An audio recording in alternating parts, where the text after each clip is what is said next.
સ્થાનિક સ્વરાજ્યની ચૂંટણીમાં ગોંડલમાં ગુંડાગીરીનો મુદ્દો ઉઠ્યો છે. ગોંડલમાં ગુંડાગર્દી હોવાનું કહેનારા લોકો પર જયરાજસિંહનો પ્રહાર. નામ લીધા વગર જયરાજસિંહે ગોંડલને મિર્ઝાપુર કહેનારાઓને જવાબ આપ્યો છે. લોકોને જાહેર સભામાં ગુંડાગીરી છે કે નહીં તેવો સવાલ પૂછ્યો. ઉદાહરણ આપીને લોકોને મર્મ સમજાવવાની અપીલ પણ સમજવાની કરી. અમુક માણસને એવા જંતુ શરીરમાં પેદા થયા છે એમ કે ગોંડલમાં નકરી ગુંડાગીરી છે. ગુંડાગીરી છે કે નથી એ કારે તમે ઊંચા હાથ કરી બોલજો. ગોંડલમાં ગુંડાગીરી છે કે નથી? કેવા વાળા કે છે કરોડપતિ?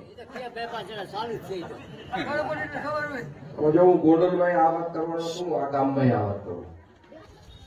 બીજી વાત તમને એવી કરું, મારી વાતનો તમે મર્મ સમજી જાજો. એક ભાઈ દવાખાને ગયા.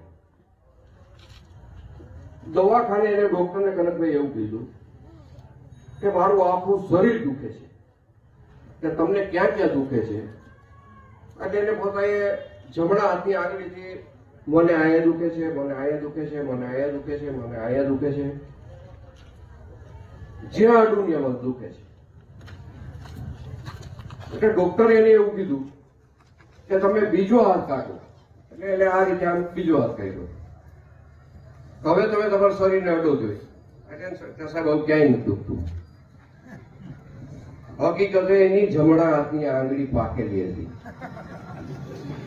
સમજી ગયા તમે? મારો કહેવાનો મતલબ તમે સમજો છો?